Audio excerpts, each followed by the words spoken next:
Now in this particular question आपको on to into के बारे में बताना है। पहली बात तो अगर नाम नहीं पता है तो देख लो भैया, इंजेक्टिव का मतलब 1 1 होता है, सरजेक्टिव का मतलब ऑन टू होता है, और अगर कोई चीज दोनों हो तो उसको जेक्टिव जेक्टिव बायजेक्टिव कह देते हैं, ठीक है। सो यहाँ पर पहली बात तो बड़ी मेहनत करवा रहे हैं आपसे, फंक्शन भी खुद ही लिखना पड़ रहा है, ऐसे दिन आ गए क्या।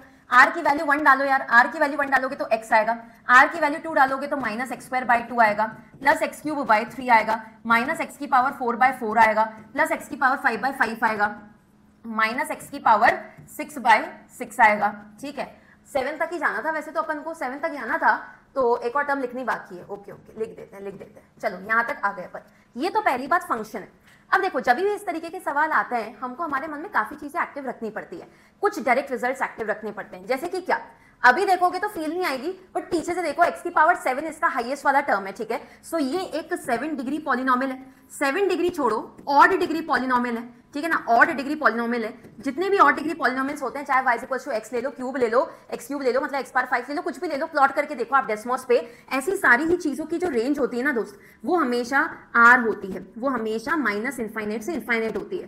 पहली चीज, आपकी कोडोमेन और आपकी रेंज मैच है, ठीक है। कोडोमेन भी आपकी आर है, ये तो क्वेश्चन में गिवन है, मैंने कॉपी किया है, ठीक है। Since both of them are same, we would like to conclude कि यार ये ऑन टू तो है भाई, ये ऑन टू तो है, as range and codomain are same. Codomain हमेशा क्वेश्चन में से कॉपी, रेंज हमेशा दिमाग में से कॉपी, देयरफॉर ऑन टू का नाम होता है सरजेक्टिव। तो एक तो ये चला गया और ये चला गया, ये हटाओ यार, ए और सी हटाओ, ए और सी हटा दो, ठीक है। बीडी में से कुछ अपन आंसर देंगे। अब आता है कि मैम 1 1 कैसे प्रूफ करोगे, ठीक है। तो 1 1 किस तरीके से प्रूफ करेंगे वो भी देख लेते हैं। वैसे तो यार देखो, ऑड डिग्री का पॉलिनोमियल है, नहीं पता लगा सकते तो हमेशा मोनोटोनिसिटी करो फिर, है ना। 1 1 ऑन टू को पता लगाने का एक तो एनसीईआरटी वाला तरीका है, fx1 इक्वल टू fx2 लगे पड़े हैं, नहीं करूंगी यार 7 डिग्री पॉलिनोमियल में, वो थोड़ी ना करूंगी। दूसरा होता है मैम ग्राफ ड्रॉ कर लो और लाइन डाल करके देख लो, हॉरिजॉन्टल लाइन, और मे बी आपको पता पड़ जाएगा अगर एक से ज्यादा इंटरसेक्शन में। मैंने कहा मैं नहीं प्लॉट कर रही भाई इसको, 7 डिग्री का नहीं कर रही। तीसरा तरीका और बेस्ट तरीका, जेई के लिए सबसे ज्यादा रेलेवेंट तरीका, मोनोटोनिसिटी का तरीका। तो अब उसको अपन यहाँ पर देखना स्टार्ट करेंगे। 1 1 की चेकिंग का सोल्यूशन में यहाँ पर लिख रही हूँ कि मैम अगर ये चीज आप एफ डैश निकाल लो, अगर आप कंक्लूड कर देते हो कि एफ डैश हमेशा पॉजिटिव है या हमेशा नेगेटिव है, अगर मोनोटोनिकली इंक्रीजिंग या डिक्रीजिंग में से एक भी आप कंक्लूड कर देते हो तो हम मैम 1 1 और 1 1 इंजेक्टिव बोल देंगे। आपको अगर लगता है कि नहीं यार एफ डैश कभी पॉजिटिव कभी नेगेटिव है, तो छोड़ो, फिर नॉन इंजेक्टिव बोल करके डी आंसर अपन दे देंगे, ठीक है। So let us start.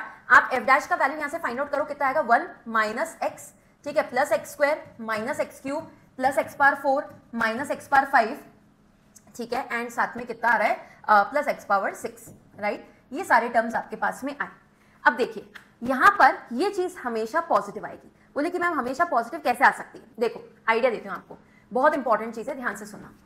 देखो जब भी पावर्स का खेल होता है ना, तो हमेशा अपने दिमाग में कुछ कैटेगराइजेशन करके रखो कि यार अगर एक्स पॉजिटिव हुआ वर्सेस एक्स नेगेटिव हुआ क्या होगा, ठीक है। एक्स पॉजिटिव है लेकिन उसमें भी 1 से छोटा है कि 1 से बड़ा है, क्या होगा, ये पूरा कैटेगराइजेशन करके रखना काफी ज्यादा इंपॉर्टेंट है, ठीक है। तो पूरे नंबर लाइन को मैं 3 केसेस के अंदर में बांट रही हूँ, या चलो नंबर लाइन बना ही देती हूँ, अच्छा लगेगा, ठीक है। नंबर लाइन बना देते हैं अपन, नेगेटिव और पॉजिटिव साइड में भी 2 हिस्सों के अंदर में अपनी डीलिंग होगी, वहां पर 1 से बड़े में और 1 से छोटे में, ठीक है। सो इतना पोर्शन 0 को दे दिया मैंने, ये 0 से 1 कर देते हैं और 1 से इनफाइनाइट वाला, ठीक है जी। नेगेटिव के लिए तो मैं ये कह रही हूँ कि देखो यार 1 ऑलरेडी पॉजिटिव है, माइनस एक्स भी पॉजिटिव है, फिर एक्स स्क्वायर तो पॉजिटिव है ही, माइनस एक्स क्यूब भी पॉजिटिव है, एक्स पावर 4 तो पॉजिटिव है ही, माइनस एक्स पावर 5 भी पॉजिटिव है, और एक्स पावर 6 भी पॉजिटिव है। तो भाई सारी चीजें जब आपकी पॉजिटिव है तो ऑब्वियसली पूरा का पूरा फंक्शन जो है एफ डैश वो पॉजिटिव है। सो आई थिंक नेगेटिव वाला पोर्शन तो डील करना बहुत ही ज्यादा इजी था। चलो अब 0 से 1 वाले में करते हैं, कैसे करोगे। मैंने कहा देखो भाई 1 माइनस एक्स अपने आप में पॉजिटिव है, ठीक है, ऑब्वियसली है ना, क्योंकि मैं बोल ही रही हूँ एक्स 1 से छोटा है तो 1 माइनस एक्स पॉजिटिव है। एक्स स्क्वायर एक्स क्यूब से बड़ा है, आप सबको पता है कि यार जैसे जैसे हम पावर बढ़ाते हैं वो नंबर और छोटा होता रहता है। x4 x5 से बड़ा है तो ये भी पॉजिटिव है, और x6 भी ऑब्वियसली पॉजिटिव है। सो मतलब यहाँ पे भी अपन को पॉजिटिव मिल ही गया। और कोई भी दिक्कत है यार, आप x को हाफ ले लो, कोई फर्क नहीं पड़ता, तुम 30 सेकंड ज्यादा लगाना कैलकुलेशन में, you will be proud of yourself. अब एक बार 1 से देख लेते हैं, तो मैंने कहा उसमें मैं दूसरा कंपैरिजन करूंगी, क्योंकि उसमें तो क्या पावर बढ़ाओ तो सही में वैल्यू बढ़ जाती है। तो यहां से मैं उल्टा देख रही हूँ, एक्स पावर 6 तो हमेशा एक्स पावर 5 से बड़ा होता है, एक्स पावर 4 हमेशा एक्स क्यूब से बड़ा होता है, एक्स स्क्वायर हमेशा एक्स से बड़ा होता है, और ये तो 1 है।